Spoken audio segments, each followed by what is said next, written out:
దేవునికి స్తోత్రం, దేవునికి మహిమ కలుగును గాక. 20 అపోస్తలుల కార్యం 8వ అధ్యాయం 26వ వచనం నుండి చదువుకుందాం. ప్రభుదూత, నీవు లేచి దక్షిణముగా వెళ్ళి యెరూషలేము నుండి గాజాకు పోవు అరణ్య మార్గమును కలిసి కుమ్మని ఫిలిప్పుతో చెప్పగా అతడు లేచి వెళ్ళాను. అప్పుడు ఐథియోపియాల రాణి అయిన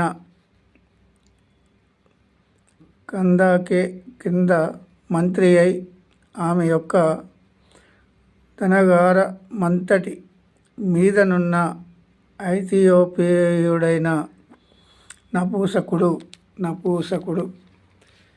అయితే అక్కడికి అరణ్య మార్గంలో బయలుదేరి వస్తాడు. ఎవరు రథం వేసుకొని ఫిలిప్పు పోయిండు. అప్పుడు సువార్థికుడైన ఫిలిప్పు పోయి మీదనున్న ఐథియోపియుడైన నపూసకుడు ఆరాధించుటకు యెరూషలేమునకు వచ్చి ఉండెను. అతడు తిరిగి వెళ్ళుచు తన రథం మీద కూర్చుండి ప్రవక్త అయిన యెషయా గ్రంథము చదువుచుండెను. అప్పుడు ఆత్మ ఫిలిప్పుతో, నీవు ఈ రథము దగ్గరకు పోయి దానిని కలుసుకొనుమని చెప్పాను. ఫిలిప్పు దగ్గరకు పరిగెత్తుకొని పోయి అతడు ప్రవక్త అయిన యెషయా గ్రంథము చదువుచుండగా విని, నీవు చదువుచున్నది గ్రహించుచున్నావా అని అడిగిండు ఫిలిప్పు. నేను నపుసకుణ్ణి, ఏది యెషయా గ్రంథం చదువుతూ ఉన్నప్పుడు నువ్వు చదివిన దాన్ని గ్రహించుచున్నావా అని,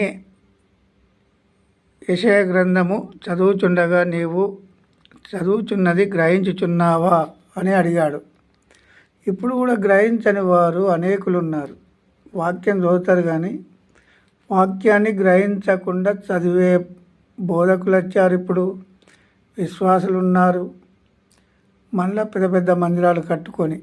ఎందుకంటే వాక్యము గ్రహించుచున్నావా అని ఫిలిప్పు అడిగిండు. మరి ఫిలిప్పు ఎందుకు అడిగిండు నపుసకుణ్ణి, రథంలో ఉన్న నపుసకుణ్ణి?